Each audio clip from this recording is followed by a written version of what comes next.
नमस्कार दर्शकों, इस वक्त हम मौजूद हैं विजय कुमार उर्फ रिंकू शुक्ला। परिचय करा देते हैं आपका। गौ सेवक हैं और भारतीय जनता पार्टी के जिला उपाध्यक्ष हैं जनपद लखीमपुर खीरी के, और भाजपा में एक एक्टिव कार्यकर्ता के रूप में जाने जाते हैं। और लोग यहाँ तक कि लखीमपुर खीरी का भीष्म पितामह कहते हैं भाजपा सरकार का, भाजपा पार्टी का। एक्सक्लूसिव वार्तालाप होने जा रही है। हमारे कार्यक्रम में सम्मिलित हुए हैं यूपी 22 का सीएम कौन, विधानसभा चुनावी महासंग्राम में। दादा, आपका बहुत बहुत स्वागत है। धन्यवाद। सबसे पहले तो ये बताइए कि आगामी विधानसभा चुनाव को लेकर के इस वक्त क्या चल रहा है, क्योंकि आप एक्टिव कार्यकर्ता हैं, दर्शकों को बताएं। भारतीय जनता पार्टी द्वारा कई कार्यक्रम, कई अभियान चल रहे हैं।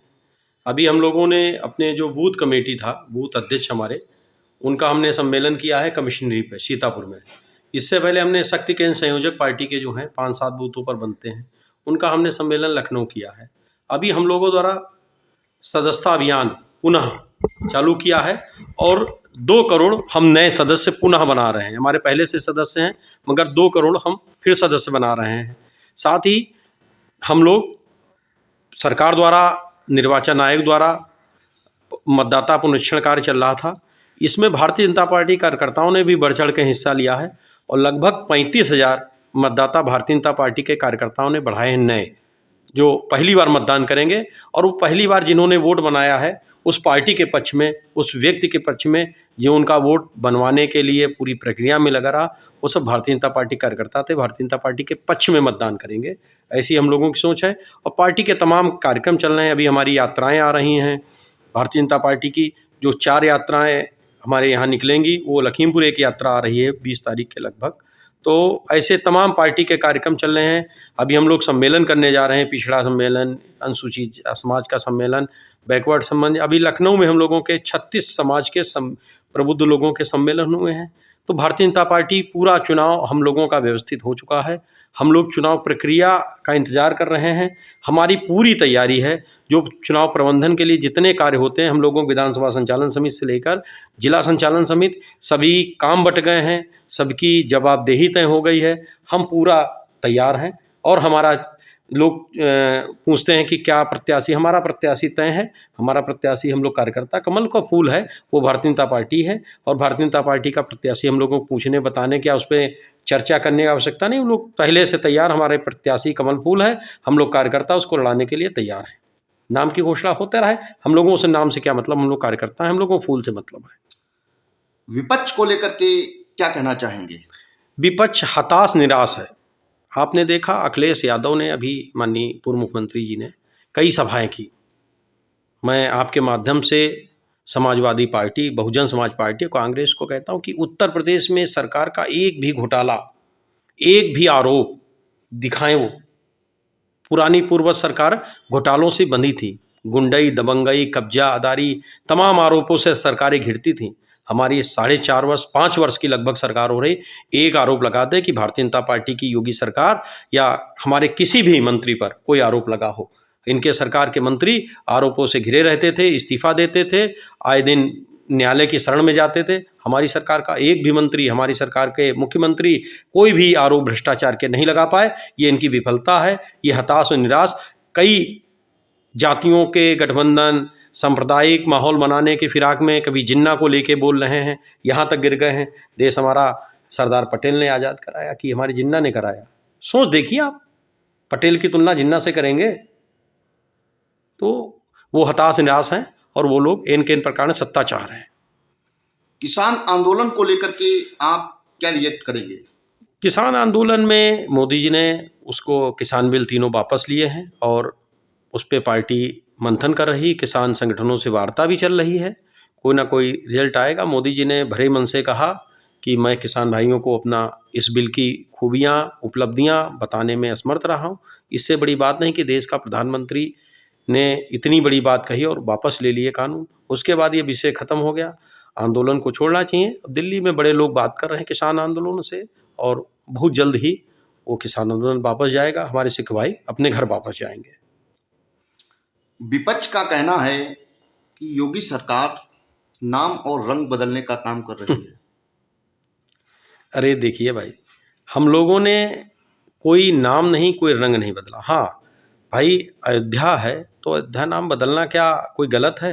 अयोध्या पूरे विश्व में हम सबके बचपन से हम पुस्तकों में अयोध्या को पढ़ते चले आए हैं। उस ज़िले नाम का फैज़ाबाद भाई समझ से परे था और लोगों की भावनाएँ थीं कि उसका नाम बदला जाए। हम लोग बचपन में फैज़ाबाद को नहीं पढ़े हैं, हम लोगों ने राम का कहाँ जन्म हुआ है अयोध्या पढ़ाया गया, मुझे पढ़ाया जाता फैज़ाबाद। उनको ऐसी कुछ स्थान हैं जिनके नाम बदले गए हैं, वो हम सबकों की इच्छा थी, हम लोगों की सोच थी और एक जनमानस उससे बहुत खुश हुआ है। अगर उनको विरोध करना है तो करें, वो अपना शासन आने पर उसका जो चाहे नाम रखें। मगर हम लोगों की भावनाएँ थी हिंदू समाज की, अयोध्या जिला के नाम से होना चाहिए, तो अयोध्या जिला बना है और इसके लिए योगी सरकार को साधुवाद। उन्होंने हम सब करोड़ों हिंदुओं की भावनाओं को ध्यान में रखा है। अखिलेश की विजय यात्रा को लेकर के आप क्या कहना चाहेंगे? देखिए, विजय यात्रा आप अभी चुनावी सर्वे आ रहे हैं, कई न्यूज़पेपरों में आए, कई समाचार पत्रों में आए। विजय का कहीं अता पता नहीं है, वो परिवार को एक नहीं कर पाए हैं। आज स्थिति यह है कि अकेले नेता वो और तमाम माहौल बनाने के लिए तमाम दलों से, तमाम सांप्रदायिक माहौल बना के और एन-केन प्रकार सत्ता के लिए निकल पड़े हैं। मगर आप देखिए कि उनका विजय संकल्प यात्रा में कहीं कुछ नहीं है। हमारी यात्राएं भी आ रही हैं और प्रत्येक जिले में यात्रा घूमेगी। उसका जन समर्थन जब उमड़ेगा, आम जनमानस निकलेगा। इन्होंने लोगों को आजमगढ़ सांसद रहे, वहाँ से कितने बार गए, वहाँ यात्रा निकाली, वहाँ के लोग पूछते कहाँ, पता चला परसों मुख्यमंत्री जी कह रहे थे मैंने 2 बार प्रयास किया तो वो सदैव विदेश ही मिले। कितनी बार यात्रा निकालनी अपने लोकसभा क्षेत्र में आप पहले जाइए, जहाँ के आप सांसद हैं, वहाँ विकास की बात करिए, आपने कितना विकास किया, वहाँ कितने बार गए। तो ये सब राजनीतिक उनका स्टैंड है और राजनीतिक यात्रा है। दादा एक बात पूछना चाहेंगे, टिकट डिस्ट्रीब्यूशन को लेकर के ऐसा देखा गया है कि जैसे कई लोग तैयारियां कर रहे हैं लेकिन टिकट सिर्फ एक ही का होना है, तो उसमें क्या लग रहा है कि जिसका टिकट होगा और जिसका नहीं होगा तो आपस में कुछ तालमेल बिगड़ेगा? देखिए, हम लोग पहले आपसे बता चुके हैं, टिकट-उकट का विषय तो हमारा संसदीय बोर्ड और हमारा प्रदेश नेतृत्व, राष्ट्रीय नेतृत्व क्या है। वहाँ लोग बैठ के जीत की संभावनाएँ तलाशेंगे और जहाँ उनको उचित लगेगा टिकट उस व्यक्ति को मिलेगा। मगर हम लोग भारतीय जनता पार्टी कार्यकर्ता हैं, मैं किसी व्यक्ति विशेष का व्यक्ति नहीं हूँ, ना व्यक्ति विशेष के लिए काम करता हूँ। मैंने भारत माता को जय के बोलने से काम राजनीति चालू की है और भारतीय जनता पार्टी कार्यकर्ता रूप में काम करता हूँ, करता रहूँगा। टिकट-उकट तो बड़े लोगों का काम है, बड़े लोग देंगे। हम लोगों का प्रत्याशी तय हो चुका है कमल फूल, हम लोग उसके लिए निकल चुके हैं। हम लोगों का कमल फूल लड़ेगा, व्यक्ति बाद में है, संगठन पहले है, इसलिए कमल फूल के लिए हमारा प्रत्याशी कमल फूल है, हमें प्रत्याशी से मतलब नहीं। कुल कितनी सीटें इस बार लाने का लक्ष्य है? मनीष जी 300 के ऊपर हम लोग आ रहे हैं फिर, और पिछले चुनाव में भी लोग मान नहीं रहे थे, यहाँ सर्वे वाले भी नहीं मान रहे थे। आपको बताना चाहें 19 के चुनाव में, जो लोकसभा का 19 का चुनाव हुआ है, आपको बताना चाहेंगे उत्तर प्रदेश से जातिवाद का सफाया हुआ है। उत्तर प्रदेश में जातिवाद खत्म हुआ है, विकास पे और राष्ट्रवाद पे लोगों ने वोट दिया है। पुनः 19 के बाद ये 22 का चुनाव है, सभी धरे रह जाएंगे। आप देखना भारतीय जनता पार्टी 300 के ऊपर जीत के जाएगी। ईवीएम और डीएम से खतरा है, विपक्ष कह रहा है, क्या रिएक्ट करेंगे? भाई ईवीएम जो है वो तो जहाँ जीत जाए वहाँ ईवीएम सही और जहाँ हार जाए तो ईवीएम खराब। ये तो उनकी अपने हार का बहाना है, कार्यकर्ताओं पर हार का ठीकरा फोड़ें, अपने पर ठोड़ें। इससे बढ़िया वो ना कार्यकर्ताओं को दोष देते हैं, ना अपनी पार्टी को देते हैं, ना अपने पे सीधे ईवीएम पर दोषारोपण करते हैं। ये वो उनका ठीक नहीं है, स्टैंड उनका गलत नज़रिया है। अभी दिल्ली में आम आदमी पार्टी जीत गई तो क्या उसके लिए वहाँ नहीं कि बीजेपी थी या वहाँ ईवीएम नहीं थे, वहाँ डीएम नहीं थे, कोई मतलब नहीं। जहाँ जीत जाए तो वो अन्य दल के लोग अपने को भी हार का मानते नहीं, वो तो सिर्फ ईवीएम को लेके कि अपने को भी हार का जिम्मेदार नहीं मानते। जैसा कि अभी आपने बताया है कि बीते लगभग 5 साल पूरे होने वाले हैं, इस दौरान भाजपा गवर्नमेंट स्पॉटलेस रही है, लेकिन अभी टीईटी का पेपर लीक हो गया था। हालांकि मुख्यमंत्री ने त्वरित उस पर कार्रवाई किया, तो विपक्ष कह रहा है कि ये सब लीनियंसी और कमजोरी के कारण हुआ है, तो क्या आप रिएक्ट करेंगे इस पे? देखिए, पेपर एक व्यवस्था है और व्यवस्था में कई जगह से होके ये व्यवस्था के तहत पेपर होता है।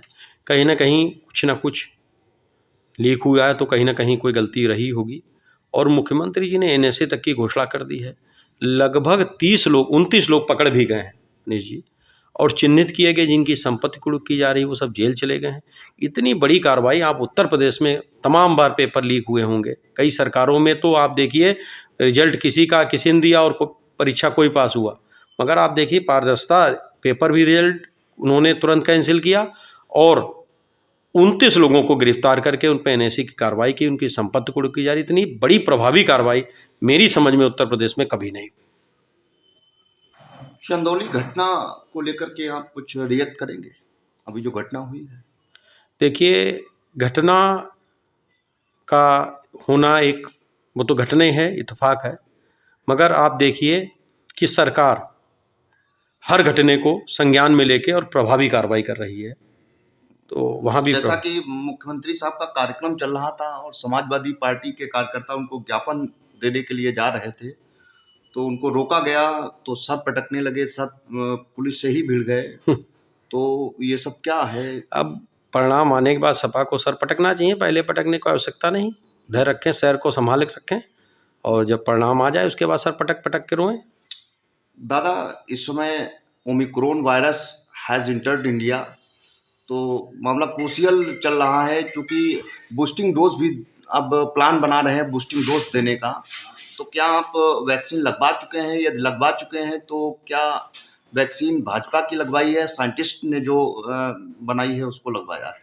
नहीं, भाजपा की वैक्सीन नहीं, वैक्सीन तो कोविशील्ड, कोवैक्सीन ये हमने बहुत पहले लगा ली थी। जब दूसरी लहर आई थी तो हम लोग लगवा चुके थे, समय पर हमने वैक्सीन लगाई और लोगों को प्रेरित किया।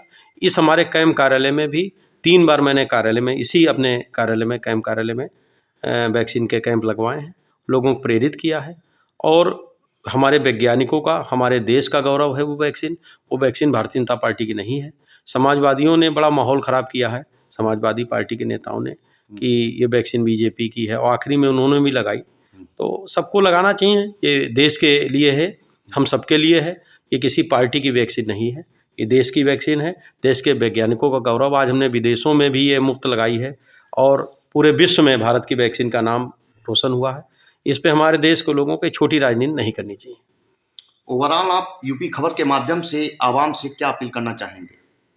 आवाम से यही अपील करना चाहेंगे कि अब देश विकास की ओर बढ़ चुका है, देश में विकास के नए आयाम आ रहे हैं। अपने ज़िले से लेकर प्रदेश तक रोडों का जाल बिछ रहा, मेडिकल कॉलेज, ट्रामा सेंटर, बच्चों का कॉलेज, हर हॉस्पिटल में ऑक्सीजन प्लांट लगा, तमाम योजनाएं। और आप लखीमपुर डिस्ट्रिक्ट हॉस्पिटल लीजिए, आप सिटी स्कैन से लेकर सभी व्यवस्थाएं वहाँ सुशोभित हो गई हैं।